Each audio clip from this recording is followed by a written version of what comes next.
It's back. It's back.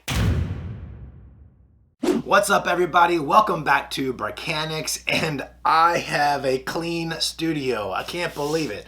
I just put away the Battle for Urbana City as well as the Ambush on Tatooine MOCs. It took me a long time to break those down and sort the bricks and get them put away, but it feels good to have a clean studio and a fresh start here on the build table. So I thought, what better time than now to give you a little tour of the studio, show you some of the gear that I use to make my videos, and then talk to you a little bit about how I organize and sort my Lego bricks. So let's get into it. We can start off here with the main build table, which is called the Lesabo from IKEA, and it runs about $150, and it's a really nice table. The size of it is perfect to fit 2 by 3 big, large gray base plates for building decent sized MOCs. And since I've gotten this, actually the Brick Wiz, Matt, he picked up one of these in the darker color, which looks great. So it's the perfect height. It's a sturdy table. It's affordable, and it fits just the right amount of MOC size that I would need for what I'm looking to build. So I'll put a link down in the description below if you want to check this table out. Speaking of tables, this is also from IKEA, and it's called the Kullaberg. And I just really like the mix of industrial with that natural wood tabletop there. It looks super awesome. And this runs $160 from IKEA, I believe, and it serves as my secondary build table, my utility desk, I call it. So I use it for editing, I use it for just doing work on, and also a lot of times when I'm building on this table here, a lot of bricks end up being there as kind of like that secondary table. So this is a really nice table. So I also use this desk for all of my overhead shots when I'm doing unboxings or reviews, or even some build tutorials, or things that I want to show close up.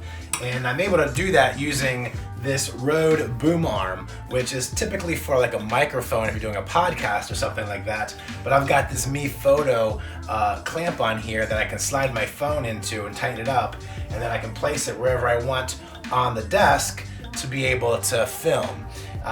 Usually the phone's going to provide some counterweight, so this is not going to stay in place right now because it's spring loaded, but typically I put it about right here, and then I can work underneath of it with my arms freely.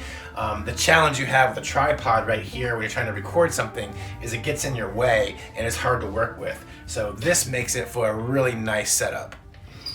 So you've probably noticed these blue lights behind the shelving here, and those are LED strip lights by Govee, and they're really nice because they connect to your phone through Bluetooth and Wi-Fi and allow you to change the colors on the fly. You can dim them, and they're pretty inexpensive as well. They're just $25 for a 16-foot strip of light, which I think is pretty affordable, and they do a really good job in my opinion. But they also come with this little control here as well, so you can turn the lights on and off, or flip through colors, and you can also dim them as well with this. But the color options are limitless. I think they say there's like over 1 million color options as well. Look, some of them work better than others. I really like this blue color. I think that works the best for me. But yeah, those are pretty awesome, and they add a lot to the shot when you have lighting in your videos.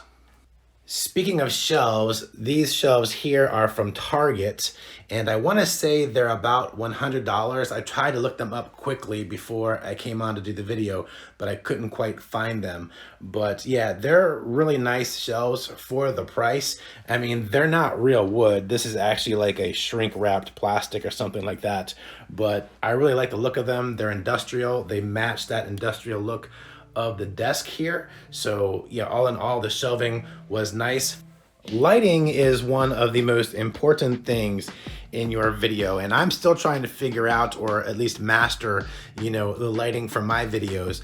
But these two here do a really good job of making sure that what I'm filming here has ample light over top of it without a whole lot of shadows. These lights up here are terrible.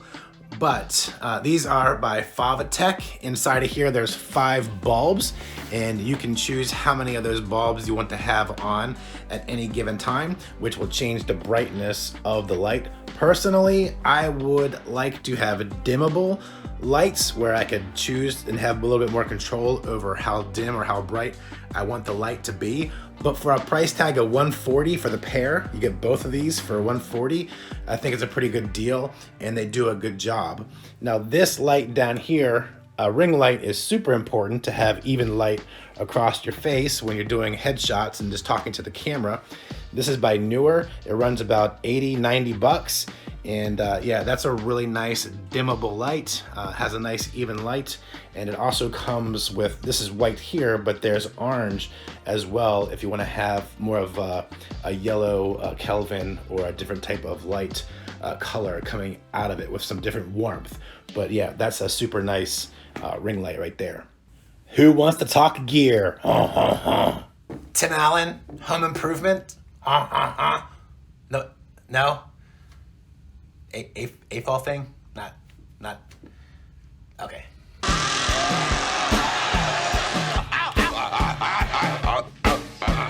Well, all jokes aside, this is probably one of my favorite sections in the entire Lego studio. This is the gear rack, and you know, it's just one of these wire racks that you can pick up from Home Depot. I cut some of my own wood, plywood, to put up here just to give it a nice look and an even surface to put my gear on. But up top here is all the high frequency stuff. So we have the Canon SL2 or the Canon Rebel 2, which is, you know, the camera that I use for a lot of my headshots and different videos. Got some of my tripods that I use up here, and I'm going to show you a couple of these a little bit more in detail. Got the lenses that I use. This is the primary lens that I use mostly. This is a Tamron 10-24 wide angle lens with image stabilization. So that's really important if you want to get a nice wide angle shot. This here is a bubum or boobum or bum, however you want to say it, but this is where all of my different wires and cords are organized into. I have my Rode shotgun mic in here, a muffler there if I'm outside shooting in the wind. We've got the GoPro here that I don't really use a whole lot, which I should probably use more. Down here we have some more tripods. We have these aperture lights, which I'll talk to you about here in a second. Some more storage for some headphones. These are the headphones that I use for a lot of my editing, which are Audio Technicas, which are really nice as well. And then down here we have some extra tripods, some stands for the green screen and also the black screen that I use for some of the videos. We've got clamps to hold the screens on top of the poles. And then down here we just have some stuff that we don't use a whole lot. So let's pull some of this stuff off here, and I'll go into it a little bit more and talk to you about what and how I use it.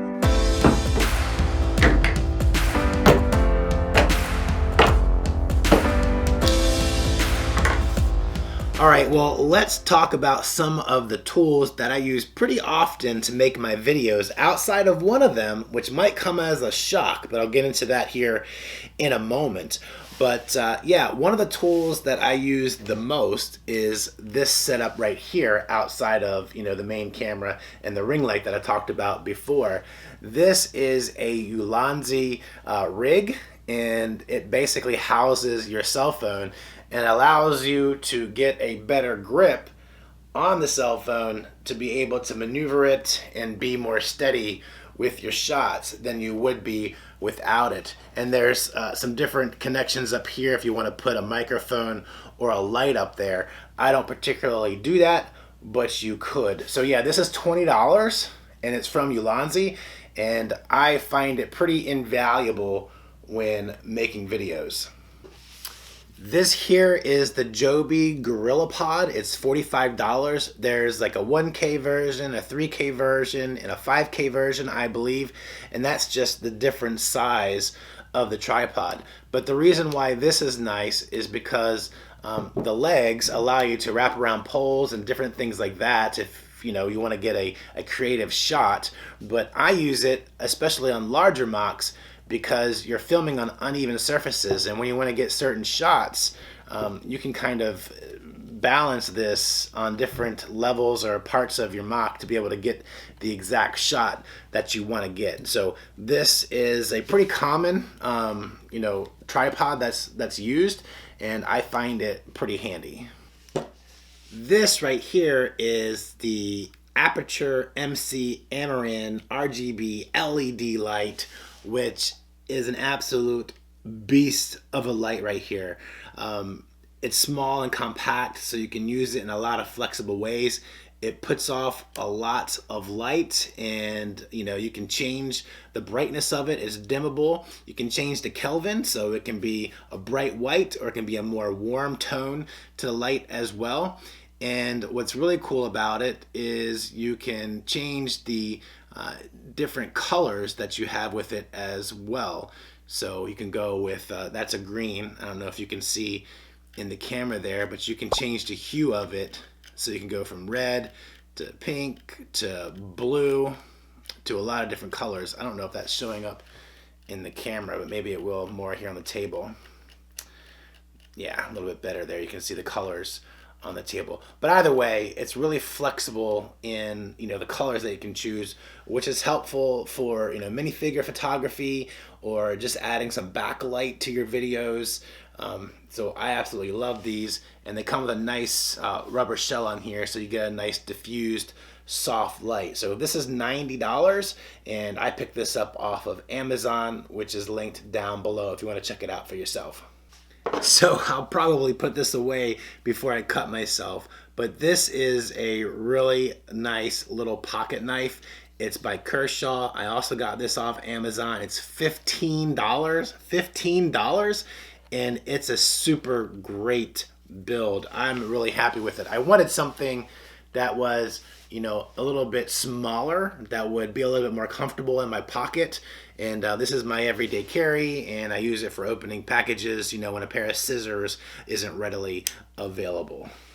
All right, so a few more things to talk about here. This is the AtoomTech tripod, and I use these for the lights because they don't stand on their own.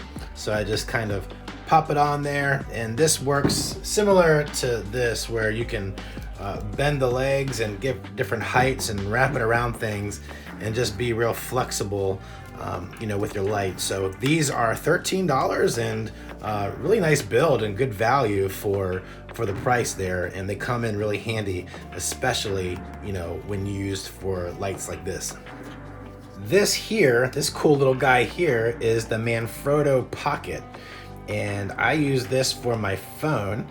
And basically you just snap your phone in here, and this allows you to get those really low surface level shots where a tripod is going to be standing up pretty tall. This guy here allows you to get real close to the ground and get real even, which definitely comes in handy for a lot of different shots that I go for. So a little bit more pricier. It's $35 for this, but it's a solid build, and it's compact and very, very useful. All right, we've got two to talk about here. One I use all the time, and it's one of my favorite tools. And the other one you think I would use, but I actually don't use it all that often. And that is this DJI OM or OM4. And it's a gimbal. And the way that it works is you power it on here. You basically put your phone up here and you hold it up, and it balances your phone so that you get a nice even shot when you're moving around, and it removes a lot of the jerkiness out of your shots and gives you a nice smooth image. The problem that I've found in using this is that I personally feel these are better suited for wider shots or bigger shots, meaning that you're filming some landscape or you're vlogging yourself, but you have a wide background behind you. Because when I'm filming Lego with this, it's a tighter, more compact space that I'm recording within, And I find that this isn't as stable in that tighter space, you know, moving around there, that maybe it could or should be. Now, you know, I'll be fair. That could be because my phone is the iPhone 12, which is pretty large. I don't put a case on it when it's in here, but it still kind of jerks around and isn't as smooth as, you know, I would like. Also, what I also find with this is the setup and just working with it and the settings in your phone and using the software. All of that stuff just takes a little bit too much time for what I like to do, which is just pick up and shoot. So I don't use this as much, although I still think it's a pretty awesome tool. So that leaves us with this guy right here, which is the Sirui or Sirui tabletop tripod, which is $76, but this thing is a tank and it's very, very versatile, and I just like using it a lot. So basically, you have 3 legs that you fold down. You turn your little lock here, and that's gonna lock your legs in place so you have a tripod. So you get your camera, throw it up here, tighten it up, and you have a nice tabletop tripod that you can carry around and pretty much place down everywhere you have an even surface. It does come with some attachments, and it is adjustable, so you can get some different adjustable height here. But what's really cool about it is if you're on the go, you basically pick it up, you unlock those legs, fold them up, and now you have a nice handle that you can use to film with, turn it around, shoot yourself, do that kind of stuff. So this is $76 on Amazon. I've linked it below, and like I said, I just love this tripod. All right, who is ready to take a look at some Lego? And I'll show you guys how I organize my Lego.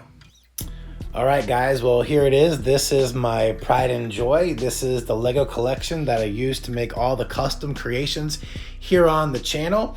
And, you know, I've chosen to go with this method of organization, which is using these Sterilite containers in different sizes, as well as these mag reel tackle boxes, which we'll talk about here in a second. But basically what I do is I first group everything by color, and then I'll break it out and organize it by plates, bricks, and slopes. So each one of those subgroups is then placed into a container, and each type of brick or piece is then individually grouped within a bag inside.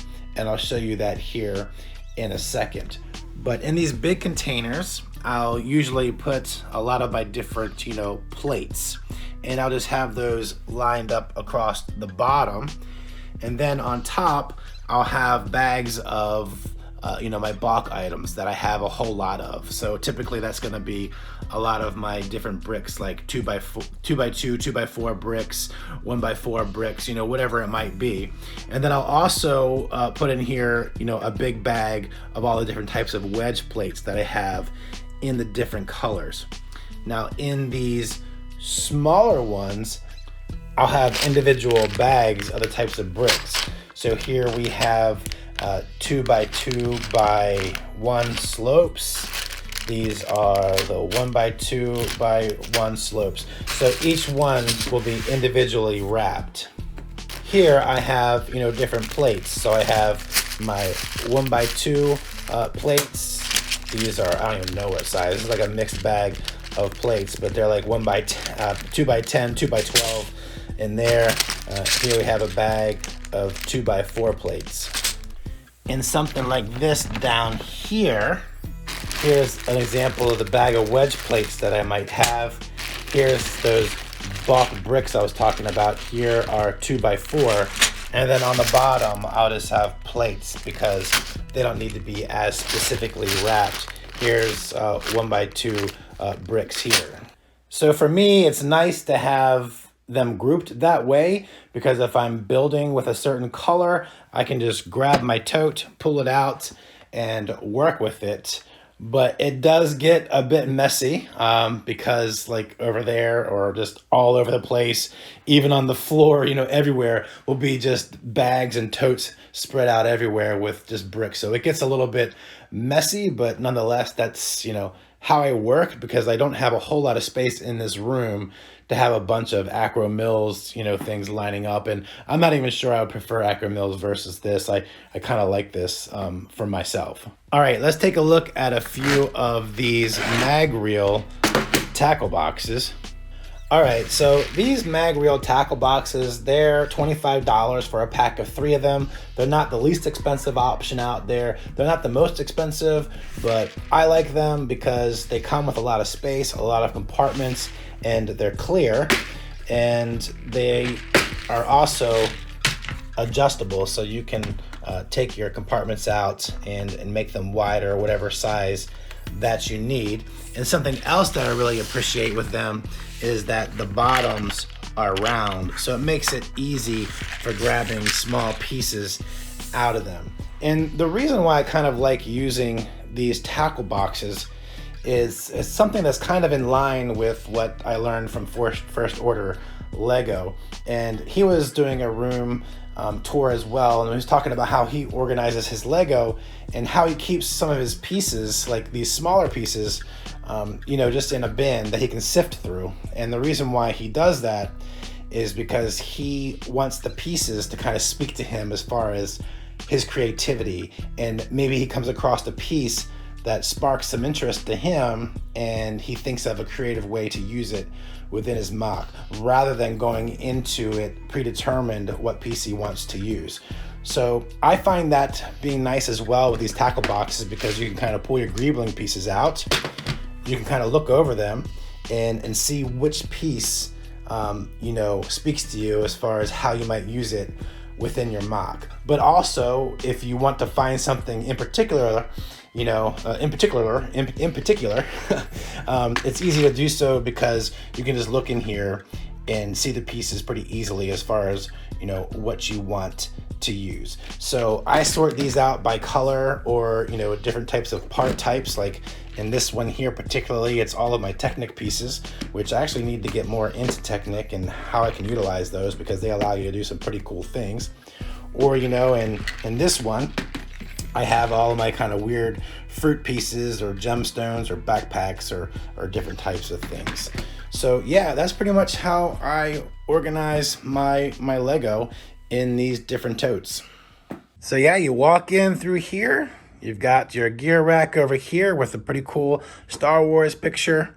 Got lighting over there, Lego here, I got the main build table, got the editing or utility table there. Got our shelves, which is a nice backdrop to the videos that I make. All right, guys, well, that's the room tour. If you're not subscribed to the channel and you're into custom Lego creations and Lego in general, make sure you hit that subscribe button. If you enjoyed this video, hit the like button. It's gonna help other people find the video and find the channel, so I would greatly appreciate that. And man, I'm just ready to get started on the next project. I'm excited. So as always, I appreciate you guys. Thank you so much for watching the video and sticking around to the end, and I'll see you in the next one. Have a good night, day, I don't know, just be well, and I'll see you soon.